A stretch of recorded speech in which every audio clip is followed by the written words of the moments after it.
Hi, I'm Dr. Jamil Sayed, and on this podcast, we're going to talk about some deep stuff.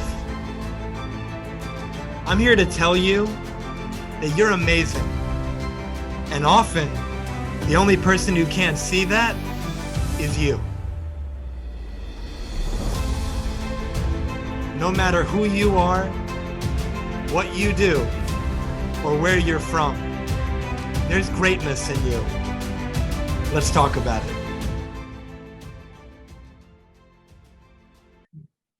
Hey everyone, I'm Dr. Jamil Sayed, and welcome to the Transformation Starts Today podcast, where I interview leaders, champions, and high performers from all walks of life as they share their stories, the lessons they've learned along the way, and empowering perspectives to help you create an extraordinary life without regret starting today. Today we have Stacey Conte with us. Stacey Conte is a real estate investor and Airbnb Queen with a mission to inspire other single moms, divorcees, and women leaving abusive relationships to take control of their finances and create a dream life. Stacey, I really appreciate you being with us. Welcome to the show. Thank you. I'm excited to be here. Wonderful. How are you doing today? Good. Just got some coffee, so. Yeah, we have an early morning podcast recording, so it's good. So let's just dive right in. So for my listeners who don't know you yet, they haven't heard your story, I found that each of us is the hero of our own story. We've experienced challenges, setbacks, and adversities that we've overcome to get to where we are now, to become the person that we are now and creating the results that we're creating currently in our life. Would you please share with us, what is your hero story? Well, I feel like I'm like a lot of other women that, we're in a situation, marriage that was not serving them, and just having the courage and the finding it within yourself to know that you deserve more, and to be able to leave that situation and really design a life that you individually dream of. So for me, that's being able to spend more time with my kids and using real estate investing as the platform to be able to do that. So I worked in corporate my entire life, corporate medical sales. I was always a great employee, a top performer, and I enjoyed what I did, but I was still not able to be with my kids as much as I wanted to, involve them in my work, involve them in my day-to-day life. So for me, real estate, I started building a real estate portfolio with the goal of being able to leave corporate and be able to integrate my kids and spend more time with them and teach them things that I wish I knew, before I was 30 years old. So I slowly was able to build this portfolio that allowed me to retire from corporate and be hands-on with my projects and incorporate my kids into it, and just really be able to spend more time with them, travel, and for me, that freedom is how I define success. That's beautiful. So congratulations on that. I'm just taking that control and creating that freedom for yourself and for your kids. And I'd love to hear it. I'm sure the audience would as well. What were some of those things that you taught your kids that you're like, wow, I wish I knew this when I was younger? Because then maybe people listening now can get a jump start. Yeah, well, I feel like it's a lot. I was raised by very traditional, my mom and dad, engineer and nurse. So, college graduates, successful by, society standards. But they worked the same corporate job their entire life. They didn't invest in anything. They didn't use credit cards or leverage. Everything was like, you pay cash and you only spend what you have the cash for. So in a lot of senses, that was very, that served me well in a lot of senses. But then my whole world opened up when I learned about leverage and being able to use other people's money for investments and loans, and just the power of those tools. So I'm teaching my kids even at a young age about, credit cards and being responsible with them, but using them appropriately and investing, um, liabilities versus assets. So, kids want to just go buy all the shiny toys all the time. And I'm like trying to teach them, well, hey, that's okay sometimes, but let's invest some of our money too, because then we can make money there and use that to buy the shiny toys. So just really trying to give them little tidbits of foundation. I bring them to my projects, and they do little jobs on site that are age appropriate, but giving them a foundation. I want them to know you still have to work hard, and have that. They're growing up pretty privileged, so I do want them to understand a good work ethic. So kind of trying to incorporate all of that. But a lot of the mindset shifts that you don't have to just follow a certain path. If you want to be a doctor, then college is a great way to do that. But if you want to be a general contractor, or you want to flip houses, like there's another path you could take. And just giving them all those different options and insights so they can really do what they want to do with their life, and know that there's other paths for them. Yeah, that's so wonderful. And I think like the other paths thing, so many of us, I think we grow up, and even though for someone like yourself who's gone down that path, it seems obvious, but so many of us, if we grow up with there's one way, and like this is the way to do it, and if that doesn't feel right to you, feels like something's wrong. Yeah, I never knew that there was any other option besides like going to college. Like that, it just wasn't. I never even thought that there could be another option. So I went to college. I got my MBA, and they served me well. For corporate at the time. But if I could go back, the amount of you think of everything as an investment, right? Like the amount of money I invested in college and MBA, like I could have bought this many doors. Yeah. So Yeah, no, it's an interesting thing with that, because I think times have changed, and when it comes to education, if you went back 100 years, if you went back 70 years, if not probably sooner, before you had what we have now, just with the internet and with all this access, if you wanted like higher education, you really only got it from school. Like you had a library, but school was kind of where you had to go. And now, because you can pretty much get all of it even for free, just online on your own, searching it loses a lot, or it being like kind of the traditional educational system, it seems to lose a lot of the benefit that it was giving before. Now, like you said, if you want to go to like a higher education after college, and that requires college, so then yeah, you have to go. But when you're really clear on what it is that you want, and you don't really rush into it, I never did what I'm about to say, but I always wanted to. I remember when I was a kid, I heard people tell those stories that, you graduate high school, and then you like go to Europe and you find yourself and you spend like a year or two, and you're like working all these little random jobs to just get by. But then you come back, and now you have this stronger idea, the stronger sense of who you are and what you want to do. And again, I just kind of went straight into college, and I had this background of family that was in medicine, and I had the idea that I wanted to be a doctor. And so it made sense, and it worked for me. And at the same time, a lot of people seem to rush into it. Like you said, it's kind of the thing to do. It's what's expected.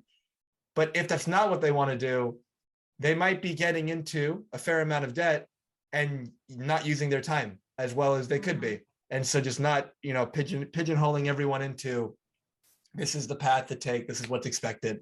And as it relates to the investments you were talking about, teaching it to your kids, a Warren Buffett quote came to mind. I'm going to paraphrase this, but something to the extent of, if you understand what you're doing, it's not as risky. And it's the idea that I heard the same kind of things that you seem to be told growing up about credit cards and debt, and like, oh, that's bad, and like, don't do that. But when you actually understand the tools and you know how to use them properly, they can be a tremendous asset. And when you're responsible with them, the downside gets minimized so much that it's fine. But if you don't know what you're doing, you can really put yourself into a hole. And so it's Yeah. just being as responsible, understanding the money system. You know, a previous conversation with a podcast guest, Michael Ketchen, it was phenomenal. And we talked about a lot about financial literacy and financial comprehension, and how most of us, we don't learn that growing up. And if you don't Yeah. know it in our society, you are at a disadvantage from that perspective of the life that you could be creating. Yeah.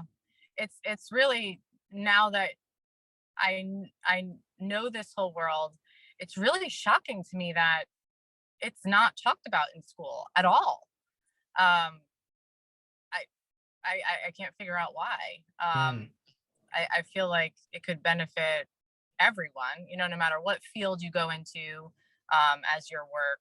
If you understand finances and how to put yourself in the best position, whether you're, working a minimum wage job or you're a surgeon, if you know how to manage the money that you're making, you're going to be in a better position, right? So um, I wish schools would adopt it as part of the curriculum, but yes, something, an exercise that I took myself through, that my invitation would be to have everyone here do this. Make a list, whether it's on paper, on your phone, wherever, of what are all the things that you would deem these are the most important things to really understand in life to really create a successful life. But and that's everyone's own definition. But to create a successful life, these are the areas, and some examples: how to public speak, how to be a good listener, how to communicate effectively and negotiate, understanding money, emotional intelligence. These are some yeah, examples of categories. And so you create that. And then once you create that list, recognize that most of what's on that list will probably not be taught to your kids if you don't teach it to them. yeah, And then from that place, pick one and just start sharing. sure, yeah, Pick, and just doing that, it'll be incredible. yeah, yeah. I love that. Hmm. I love that. And so earlier, Stacey, you mentioned, being in some situations in your life where you had adversity, you had challenges. When you were going through those situations, what was some of the lessons that you took from that? How did those experiences grow you and help you become who you are now? Um, I really think it's like when you start to look, when you're in it, you have a totally different perspective on it, right? Like you sometimes don't even see it at the time, or you feel like this is the only option that you have and that there's no way out. So now being on the other side of it, like something that's really important to me is to, when I do speak to the women that may be listening that are in that position now, or just starting to come out of it. And I know, because I was in it, that it feels very lonely. You feel like you're alone. I was told that, yeah, I'm not smart, I'm not capable, I'll never be anything. And then you start to believe it, and you start to question your own worth, and you start to question your own capabilities.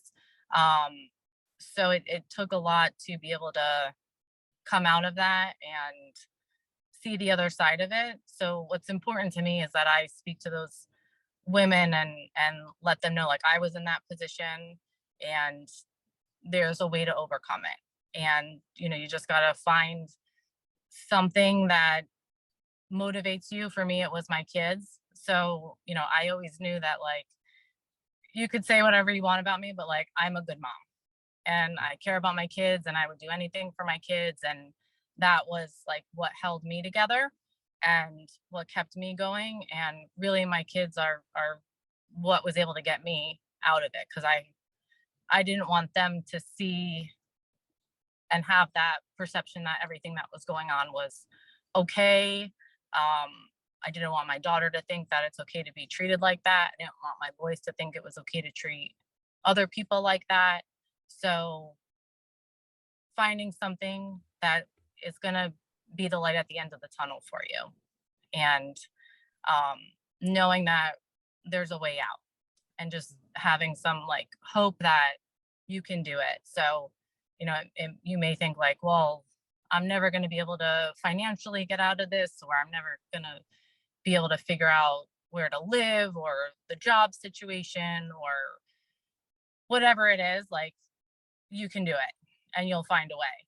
Like you just gotta not give up, and you gotta know that you're worth what's on the other side of that. Mm. It's so well said, and I feel your heart behind it. This Mhm. you lived it, and for everyone listening who's in a similar situation, something that Stacey said of this feeling of being alone, and that you don't even see how maybe bad the situation is, but seeing from Stacey's perspective, from her experience, that there's something on the other side of that, that when you're in the thick of it and it feels like almost like there's no way out, that she made that happen, and that you can too, and that she's created something really beautiful for herself and for her kids, something really fulfilling and something that serves others as well.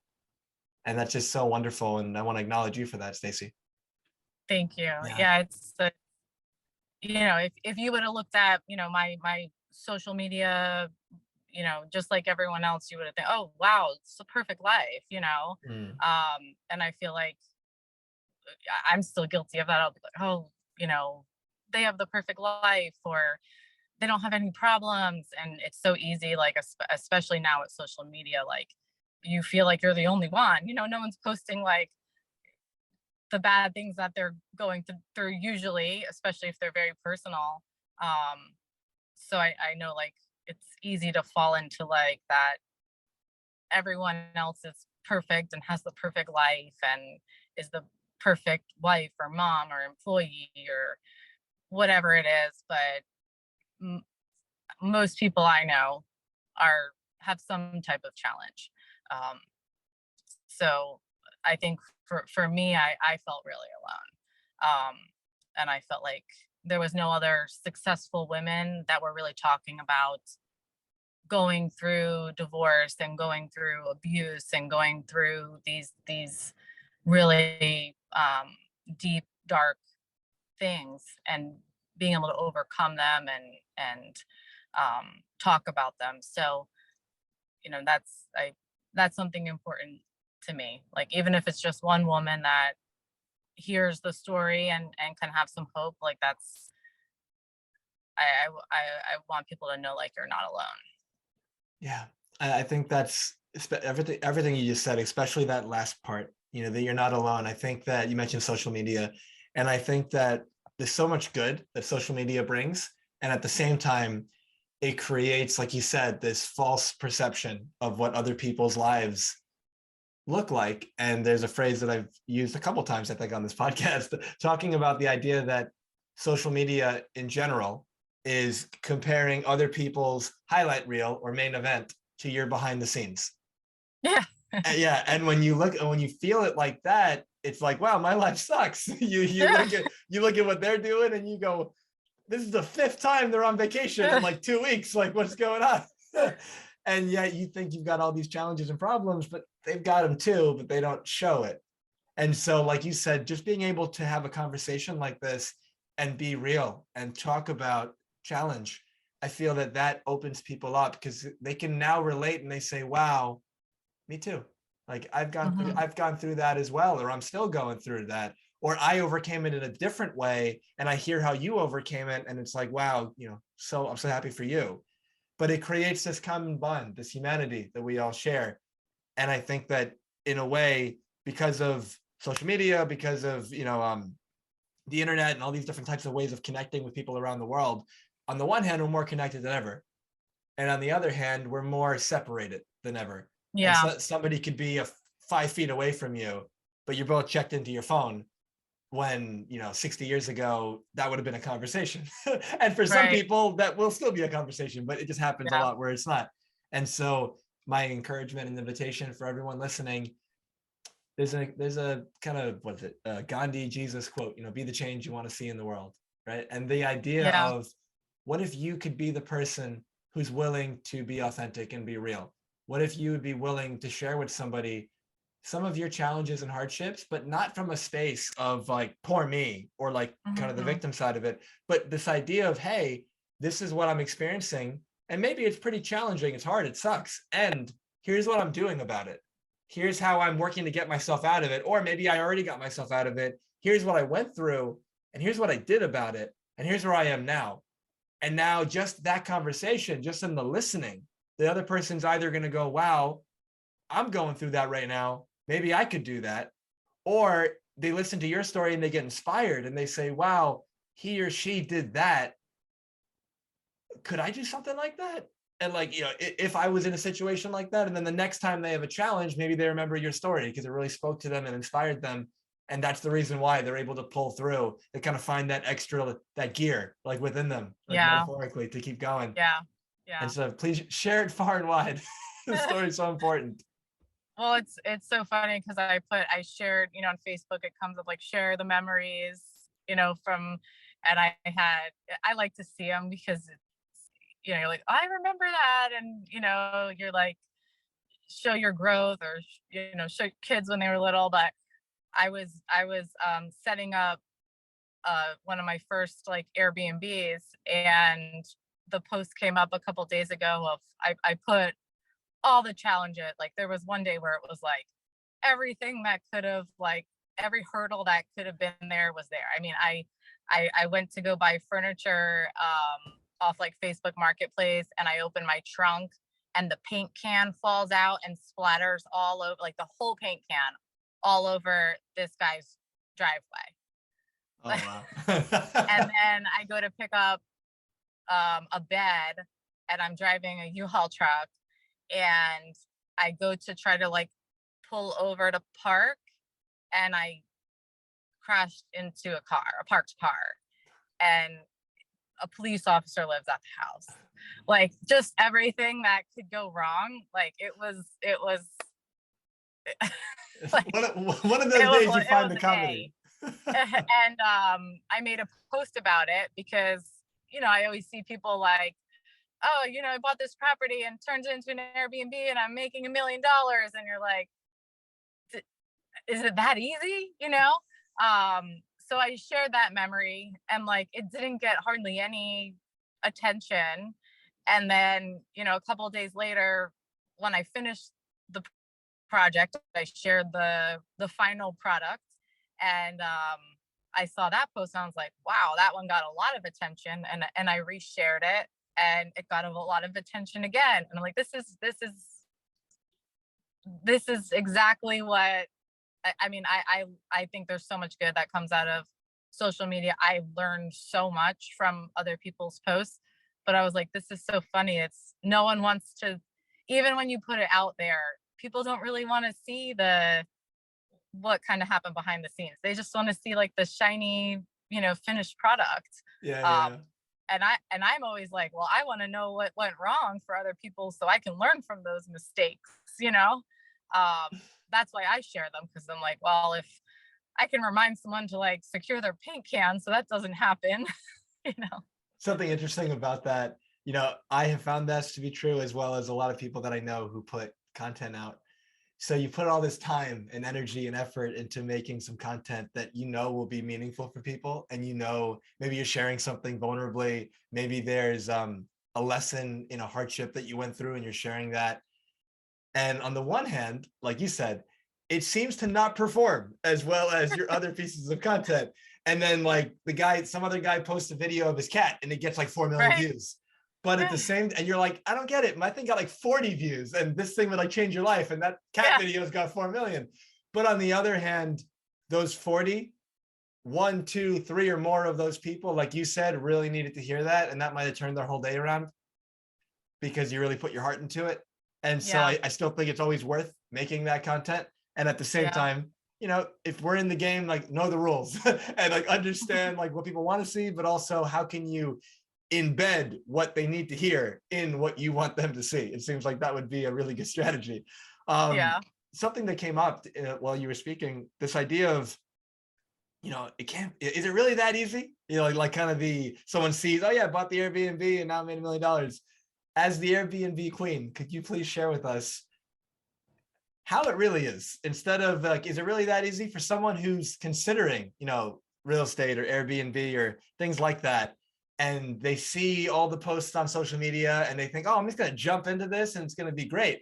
But what are some of the challenges they might run into that they're not aware of? Well, I think the first thing to be really aware of is that you're running a business. A lot of people talk about, oh, I work 2 hours a week and I have 50 Airbnbs. That's not been my experience. I manage my Airbnbs, and I have automation set up, but you're still running a business. And in order for your business to be successful, you have to be dedicated to it. You have to put time into it. You have to manage it. You have to monitor it. So it's not a passive investment. Which I think a lot of the perception is like, you just buy the Airbnb and you just passively collect money. That's not been my experience. I love it. I'm hands on, and I for me, it's, whenever you do something you love, it's not work, right? So I enjoy it. I enjoy talking to guests. I enjoy, working with my team of housekeepers and maintenance. They've become my friends. Sorry, I'm getting a beep in. So that's, it's something I enjoy, and it's work, but it's certainly, there's an investment of your time and your resources and your talents when you're running it. My experience has not been that it's a passive investment. Real estate can be, if you buy a long-term rental and it's Class A and you put tenants in there and they just, send you the money the first of the month. And, I've had properties like that I really don't do a whole lot of work. I make a whole lot less money on those properties. There's usually a trade-off, but also Airbnbs right now. This is something I'm telling everyone from the people I spoke to, and my experience has been the early part of 2022 has been record-breaking numbers. Like February, March, record-breaking numbers. And a lot of people now are selling their Airbnbs off of those numbers and projecting them out, or just using the last year of income and pricing their property as a business and using that calculation of the cap rate from the last year. And I would caution people that look at the prior years too. I think we were in a very unique time in the early part of this year that probably won't be replicated. So if you buy an asset based off those numbers, you may not be able to replicate those numbers, and you may be overpaying for the asset. So that's something I think is really important, because you see, oh, wow, it performed, if I showed you my March numbers, my properties would be worth double, if you just looked at that small piece of time. So really look at, comp the properties as if they were residential, underwrite them with your backup plan as being long-term rents. We're kind of transitioning into a time, I think, that there's a lot of unknowns. I don't really know what we're getting into as a country. So be conservative, and definitely don't buy anything off of the numbers that you saw early this year, because I don't think they're going to be able to be replicated. So just underwrite very conservatively. Perfect. Thank you for sharing that. And something you said about this kind of desire for the passive side of things. And I know that you said it's still a business and you need to take it sincerely and seriously. When I first started my business, I had this initial success right off the get-go, and it was really exciting. And then about 6 months later, I had all these clients that signed up for 6 months, and I realized that I had fallen into this kind of what I now know to be almost like a business trap that a lot of entrepreneurs fall into. The time to market is when you don't need the business, not when you do. And you do both, but you get it. And so I was for 6 months working with these people. It was awesome. I was also working at this medical clinic, and I was thinking, this is great. And I was making the money, I was spending the money.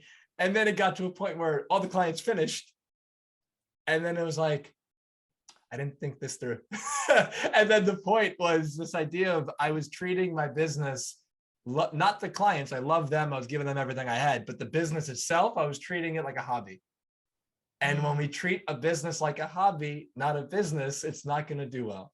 And so, you hear all these numbers going into business, or people say, oh, isn't it like within 5 years, like 90% or 95% don't make it or something like that.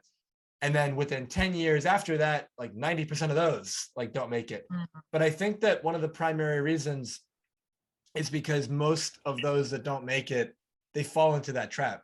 It's like they're treating it like a hobby. It's something that Yeah, it's just kind of like a nice to have. They're not actually treating it like a business. They're not learning what are all the bells and whistles of what makes a business run smoothly and how do I actually do that. They're not having kind of weekly check-ins to follow up and make sure things are running the way they want them to.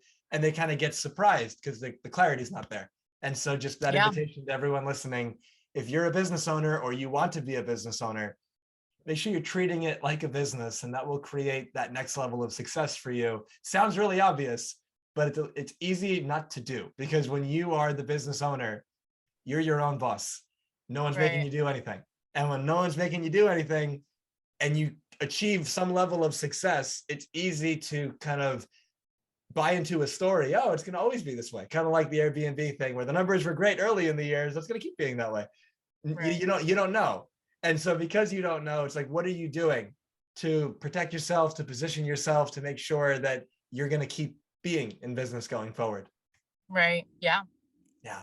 And so given the situation that you experienced and what you learned, for anyone listening who's going through something similar right now, you already gave such wonderful perspective on kind of how you dealt with it and how maybe they can get out of it. What would be like the first step or something they could do right now if they're feeling lost, if they're feeling like they're alone, if they're feeling like there's no way out?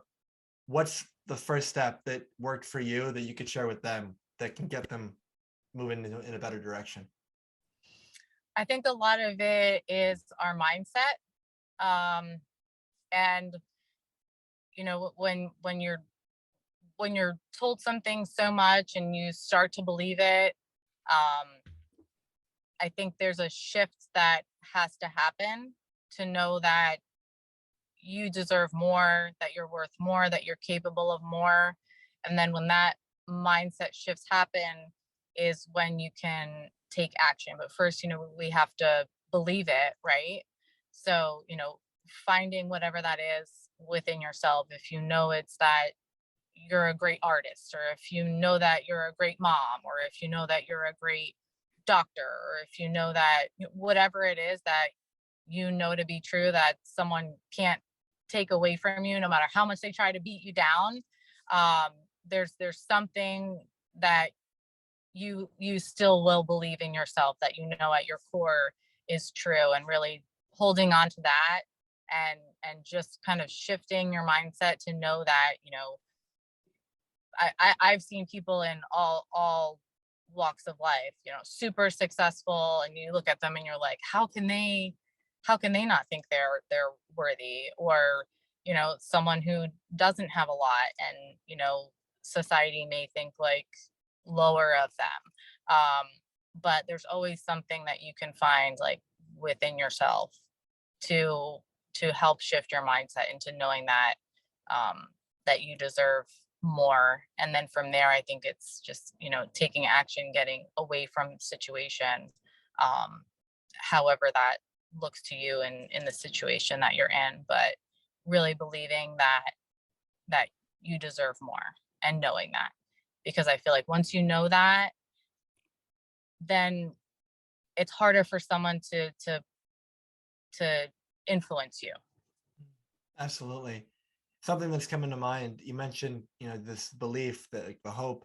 If you look at somebody else and you see that somebody else who was in your situation got out of it, and now their life is, from what you're perceiving, is beautiful, it's working really well, and you go, I'd love that. Just step into the possibility that if they could do it, you can do it too. Just first step into that as a possibility, because Hmm. before that, that's where it's like there's no way out. I can't Yeah. do it. I got all these reasons why it will work for them, but it won't work for me. So the first step is like get into that possible state of it could happen for me. Then if you, even if you could, even better, if you could talk to that person, ideal. But if you can't, finding out as much as you can, how did they do it? What were they thinking? What were they believing? Kind of like things Stacey was just saying. what skills did they develop? What actions did they take to get out of that situation and to build where they're at right now?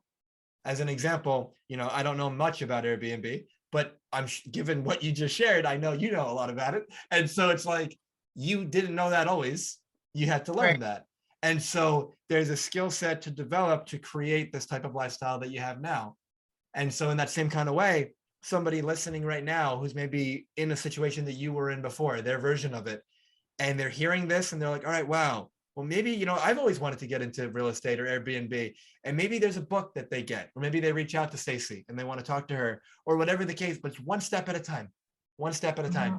And not, my life right now seems so dark and gloomy and no hope, and I need to take this giant leap to the other side where everything's perfect.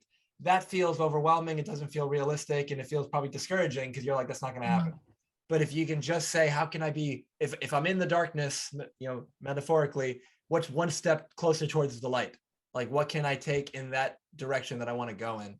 And I feel like that right there over time, well, just no matter what you're going through, it'll help you get out of it. Yeah. I think it's really that it's a mindset shift, and really what you believe, and it really creates your life. So like, and it's not easy. I mean, I still struggle with it. I still have bad days. I still have challenges with my past. But it's, sometimes every hour by hour, you got to just break it down. If you could just get by the next hour, if you can just get by the next day, and you stay focused on having that clear vision of what you want and believing it, that's really, really important. Yeah. I think the best books, that I've read are not necessarily books that show you how to execute different skills. They're the books that have changed my outlook on life and shifting my mindset, which, that used to be like, well, that's kind of silly. It's things that we all know, You don't read something like that and say, oh my gosh, like I've never heard of that before.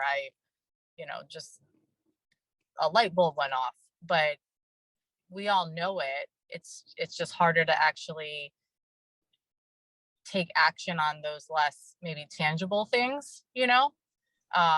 If you read a book and it's like, okay, well, you set up an LLC, and then, those are things like, okay, you go do it and then it's done. And those are very actionable items, but it's harder to, every day wake up and say, you're going to have a great day and you're going to create this life, and being positive and writing down your goals and writing down your affirmations. Those are things that I think are harder, because it's our, there's so many things that can get us down, and it's sometimes like a battle to stay on track with that. Yeah, when you speak to the importance of mindset, I agree completely. And I think that the books and the courses and the videos that are more about strategy, more tactical, like what are the steps, those are really useful. But recognize that the person who wrote that, or created the video, or whatever the course was, they already have the mindset part. And so now that's why they can take all the steps. If you don't have the mindset part, at some point you give up. At some point you get discouraged. At some point you're like, it's not happening fast enough. At some point you're thinking, can I actually do this? And so the mindset part is absolutely key. It's that foundation.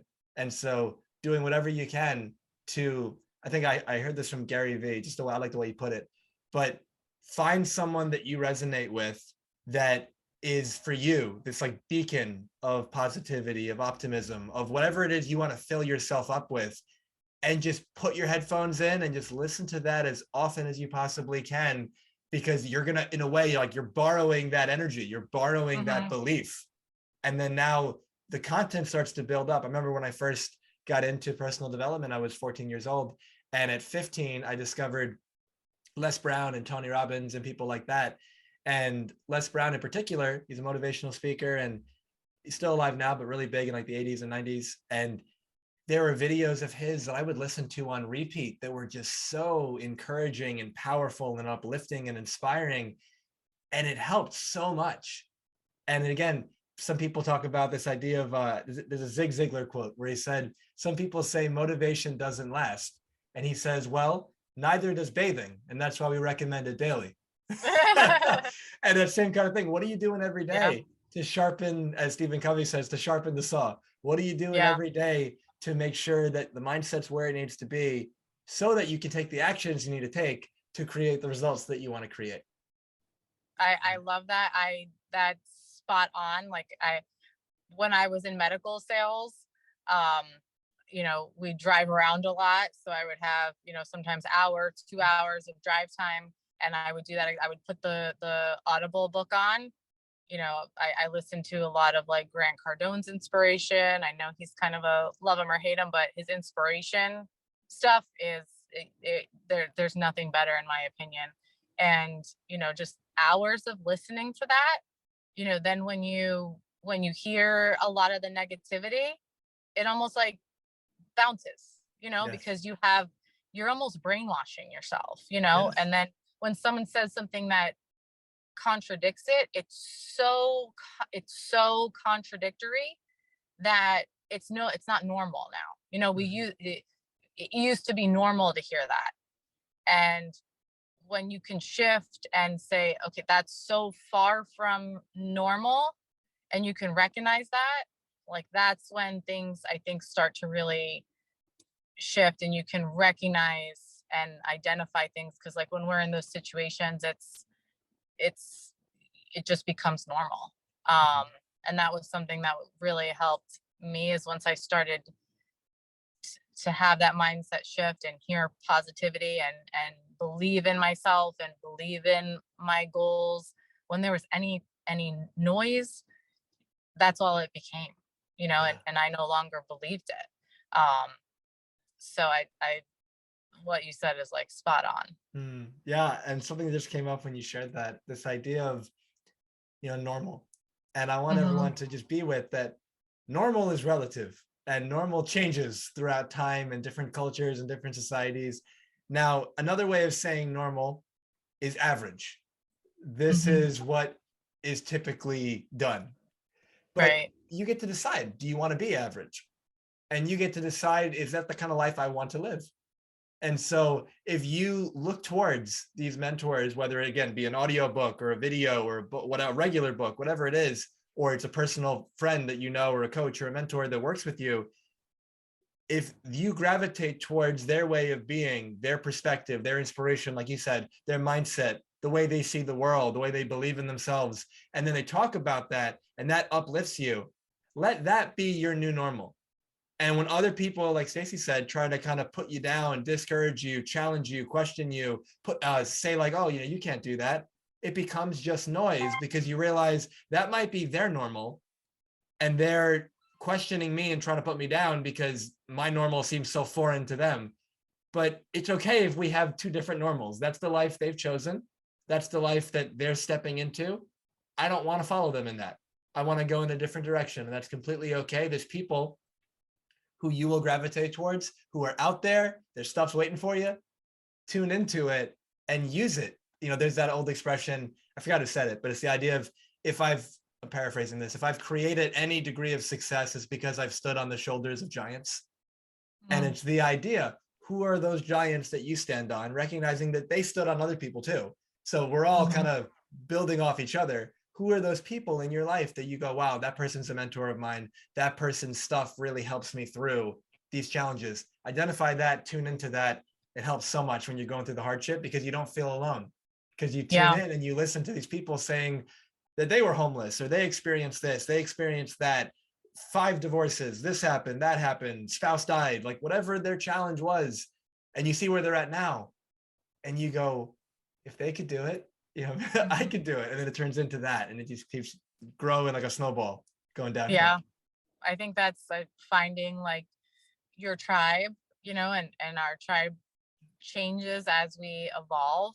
Um, but sometimes as you grow, people don't always support it, and not because they're necessarily coming from a bad place or don't love you or don't care about you. But I think to your point of normal, they that whatever you want in your life may have not been their experience, and the unknown is always scary, right? So if you came from parents that worked corporate jobs or were doctors or accountants, starting a real estate business as an entrepreneur may be very foreign to them Mhm. and unknown and risky.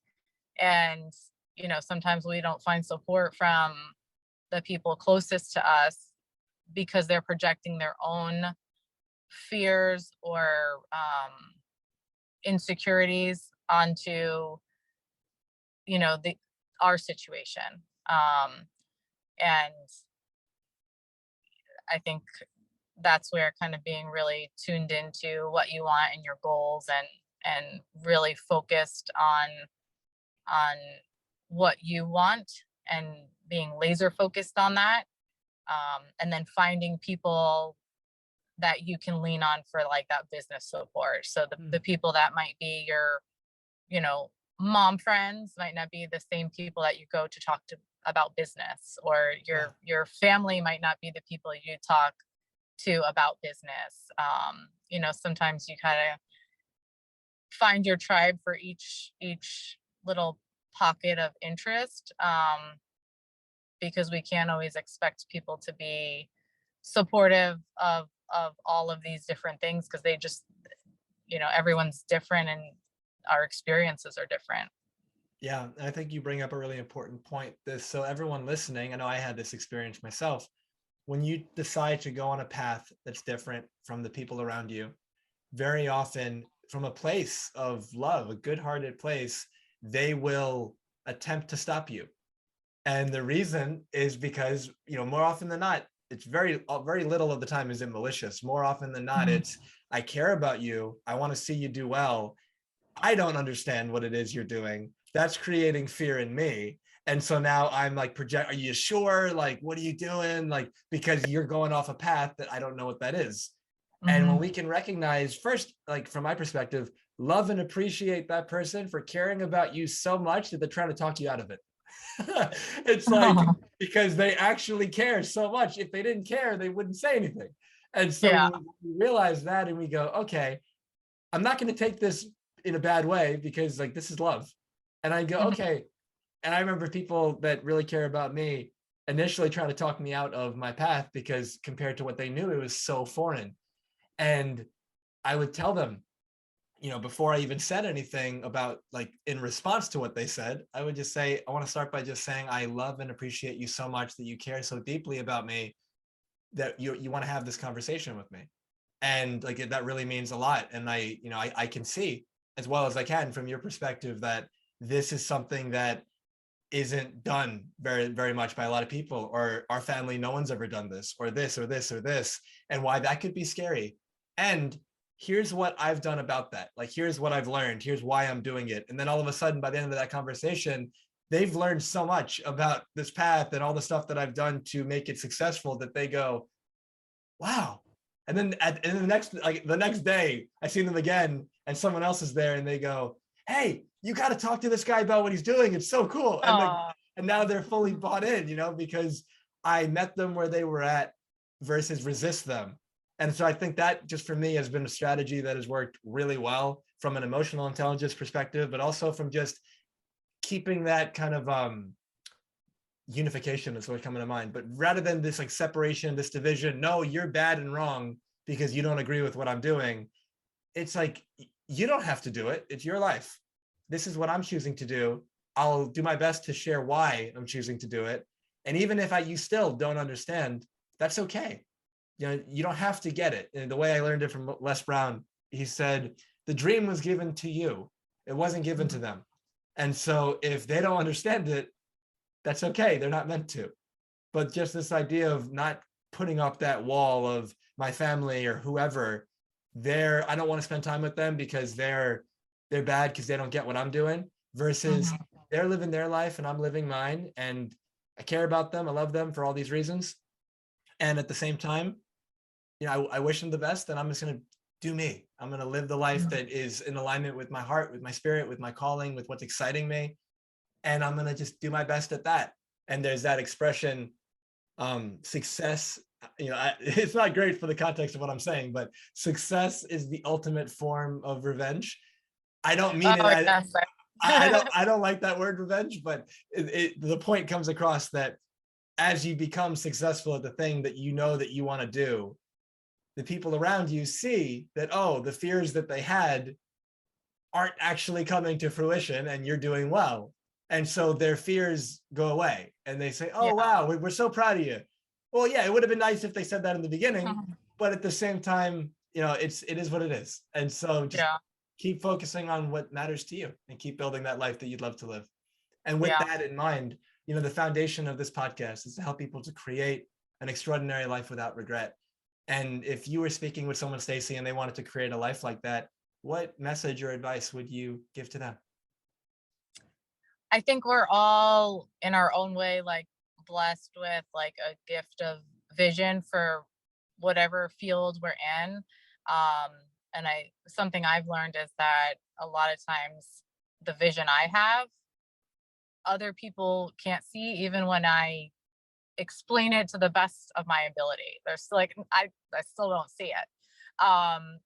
So people don't have to see it as long as you see it. So, for me, that's in real estate and like rehabbing and creating beautiful spaces and real estate. And, um, I can look at a property and say, I see this, I'm going to, use this room for this and do this on the exterior, and it's going to be beautiful and it's going to be trendy and people are going to feel welcome here. And no one else sees it. And I'm like, I'm trying to sell it. I'm like, but look, but I believe it, so whatever it is that your vision is in your line of work or what inspires you, you have to believe it. And if you believe it, that's all that matters. Like, you go after your vision, and whether people see it or not, once you bring it to life, they will. And it you just have to believe in it, and not let people discourage you or question you. I think we're our biggest enemies, right? Like, we question ourselves, we think we let things get in our head, and just staying like focused on what your goal is and what your vision is and what you want your life to be, and just going after it, um and not letting anything get in the way of that.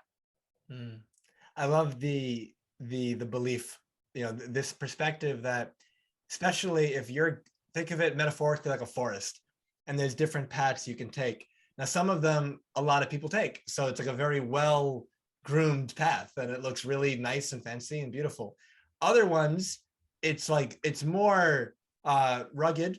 And then there's the ones that it's like your particular path, but no one does that. And you got the machete and it's like there's logs and there's everything all around and you got to make the path. But in that same way, the belief is the fuel to keep on that path. Like, I've had people over the years who look at what I do and they'll tell me, they're much younger than me, and they'll say, I want to do that. Like, but like, how did you get started in that? Like, how did you even build that? And I look back and I'm like, all right, well, this is what I did. But I see that I kind of created my own path. And it wasn't like a set thing that most people do. And it was the belief in it that allows me to keep going, because I know the value that it's doing, the value that it's done, and the value that it will do. And that fuels me. And in that same kind of way, you get clear. What lights me up? What do I believe in? What would be a life that would be so extraordinary where I go, that's something worth going after? And then believe in it and take the action. The belief makes the action even better. Like, the metaphor that's coming to my mind right now is just like, if you imagine a pool, are you going to dip the toe in or are you going to cannonball in? And the cannonball in is that belief. And let's say the water is cold and your perspective is, well, I can dip the toe in because I'll feel how cold it is and I'll kind of gradually put a little bit more of my body in, or I cannonball in and it's really cold for like 10 seconds and then my whole body just gets used to it. So you got the 10-second approach and you got the other one that'll probably take hours. And it's like, it's what level of belief that you have in yourself. Yeah. Well, yeah, I know I can swim. I know it's going to work out well. And I know like my body will adapt quick. And so you cannonball and you have a better experience. Same kind of idea. Believe in it fully, throw yourself into it. That doesn't mean there's not hardship. It doesn't mean there's not challenge, but you meet that challenge with this level of, I can do it and I know it's worth it. And it makes it a lot easier. Yeah. And I love your forest example, because like you said, that path that you have to go through with the machete, like it sounds like you did. Now that path exists. So now the Yes. next person that's going down it, they're not having to go down with the machete. You've carved the way. So I think that's also just as important, because now there's other paths that people can take because they've been inspired. And the thing about that that's so beautiful, there's an expression that I've learned over the years. People will do more in general for the people that they care about than they will for themselves. And with that in mind, here you are on your path, your machete in hand, you're getting tired and you believe in what you're doing, but maybe in the moment, for whatever reason, you're having a little bit of doubt, because that's normal, it happens. But now imagine you take what Stacey just said and you just imagine, wait, I'm not doing this just for me. Like there are people that are going to come on this path behind me that at some point I'm going to guide them. I'm going to mentor them. I'm going to just at least illuminate that there is a path over here that they could take. And that will make their life so much better. And they're going to impact all these people. And it's going to be because I didn't give up right now. That creates even more motivation than if it's just you. So it's an awesome contribution right there. And so as we wrap up today's show, what is the biggest risk you've taken or decision that you've made that you're deeply grateful for, and why? That's a hard one. I think it was leaving my marriage, and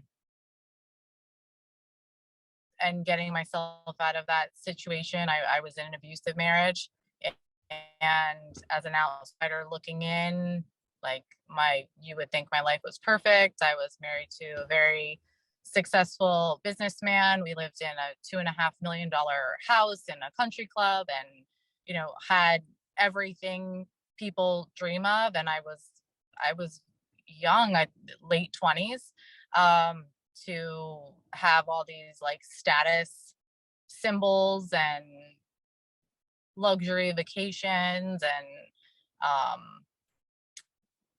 leaving that situation.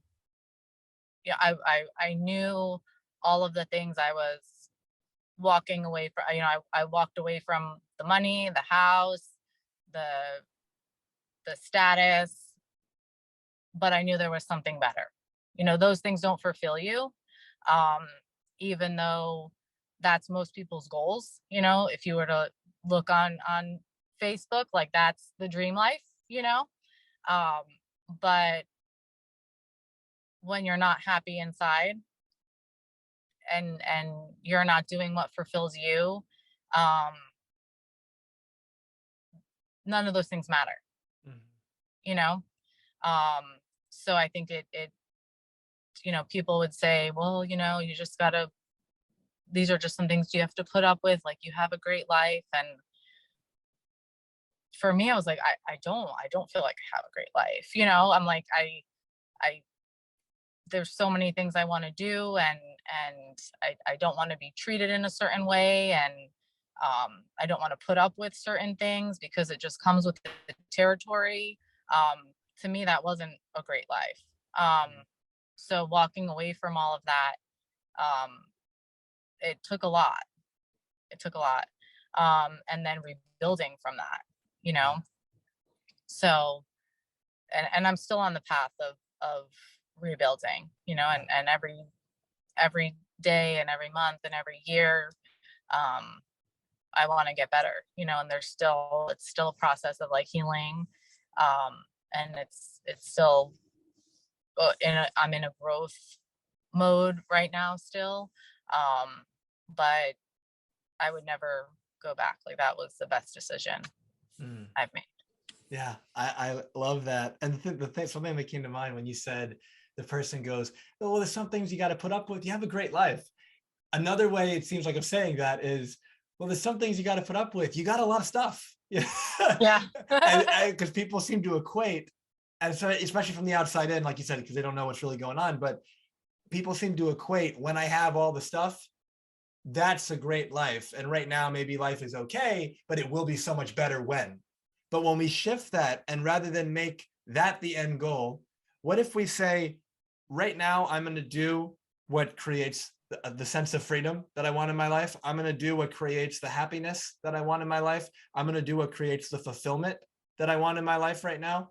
I'm going to do what energizes me and excites me right now. And I'm going to find a way to take those things and use it to serve other people. And if you do that, you're going to make money doing it. You're probably going to make a lot of money doing it because you're going to want to be really good at it. And you're going to be good at it because you care about it so much. And then, so like Stacey said, you're consistently working on yourself and you're going to keep improving it. And that's in one way where you're creating that new path for yourself. I heard there was a podcast episode that I did not too long ago where my guest shared that I believe it was, I might be a little bit off on the numbers, but I think it's about 8 or 9 out of 10 people who've been surveyed in America in the corporate world, they don't like what they do. And that's, 80 to 90%, like that's not good. And when we can come That's from the that space, trap, it's that it's whether it's a marriage or a job or, it's like, well, I think it's like the quote, like the devil I know, it's like when yeah, it's you at least know what you're getting.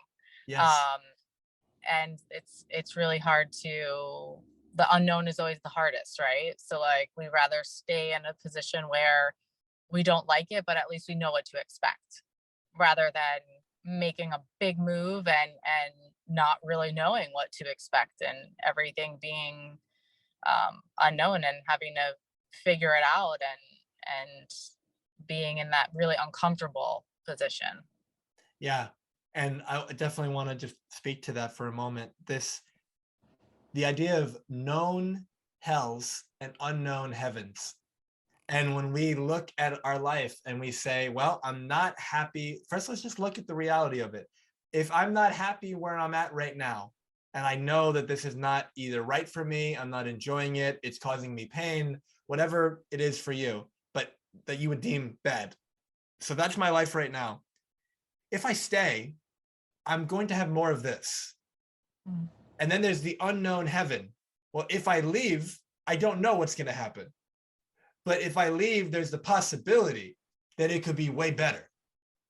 Now, it's not just going to happen like that. Like, I need to make it that way, but it will, there's a possibility it could be way better. So then the question becomes, would I rather have the guarantee that things are going to stay the same? Or would I rather have the possibility that things could get a lot better? Yeah. And if I'd rather have the possibility and you're not happy where you're at, then it seems like the choice would be to shift and to find out, all right, what do I want? Get clarity on that. And like I said before, one step at a time and keep moving toward it. And 6 months later, a year later, 10 years later, however long it takes, your life is completely different.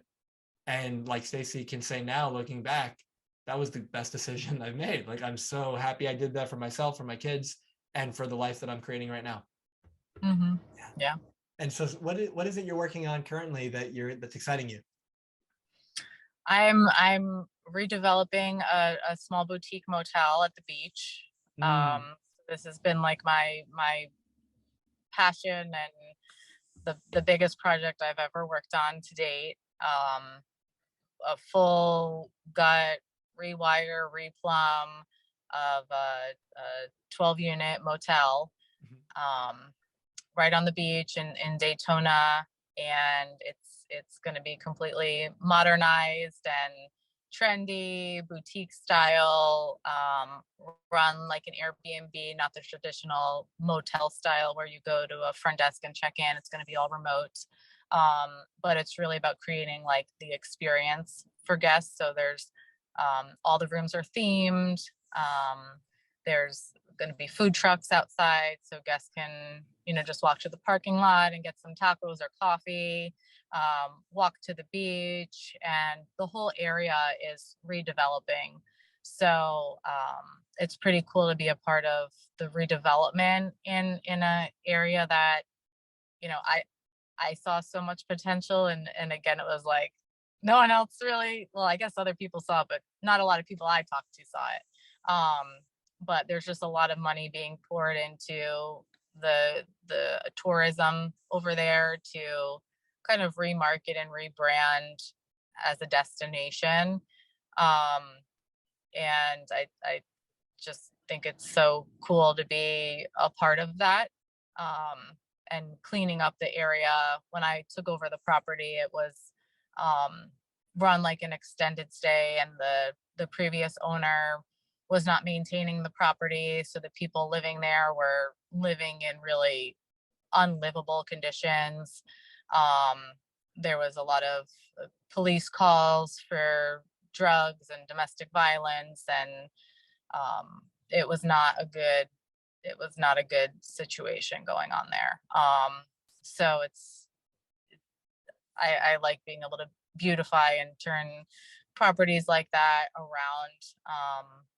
So it's been really exciting, and I'm on like the home stretch now, so I can't wait for the finished product. Yeah, it's been so wonderful getting to follow the journey on your Facebook and see you posting the pictures and seeing the transformation of it. And so wishing you the absolute best with that. And Thank you. For all of our listeners, what is the best way to learn more about you and what you're up to work with you if ever possible, and to connect with you? I'm on Facebook. I'm most active on Stacey Conte. Perfect. And I'll have the link to that in the show notes.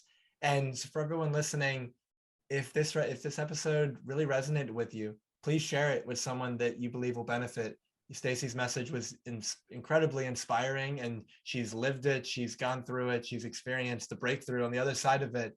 And there's someone that that would really benefit from this. So please share it with them, and please leave a review, whether it's on Apple, whether it's on Spotify, which a YouTube comment really goes a long way and means a lot. Stacey, is there anything you'd like to say before we close? I think just kind of echoing to believe in yourself, and to just not let anything get in the way of that. Like, that's the most important thing, no matter if it's being the best mom you could be, or being the best doctor, or being the best president, whatever it is. Just like, you have to believe in yourself, and once you do, like, no one can take that away from you. Amen. Great way to end that. As I said at the beginning, my life's work is to help leaders, champions, and high performers experience more happiness, peace, and fulfillment as they create an extraordinary life without regret. If I can be of further support to you, if you'd like to have a conversation to see if or how I may be able to help you, whether it be in your business, in your relationship, your mindset, your happiness, your health, your spirituality, it's that full spectrum of the human experience. Let's have a conversation and see what magic we can create. You can book that at jamilsayed.com. And if you're looking for other podcast episodes, other pieces of content I put out over the years that can just shift the way you're looking at your day, like we talked about earlier, give you that injection of optimism, positivity, something you can really use, you can look up on Instagram, Dr. Jamil Sayed, which is DR and then my name, or Facebook and LinkedIn is just Jamil Sayed. I'll have the links to that in addition to Stacey's links in the show notes. As this podcast is named Transformation Starts Today, because I have found most people's favorite day to change their life is tomorrow. And that's why they stay stuck. But you can be different. You can take what we talked about today and you can use it, as Stacey says, to create your dream life. And so please really be with it. Listen to it again, take notes, act on it, apply, and your life will change before your very eyes. Create a meaningful day. All my love. Thank you for being with us today. If this conversation served you, it would mean a lot if you left a review and shared this with anyone who may benefit. An extraordinary life without regret is available to you now. Choose it. It's your time.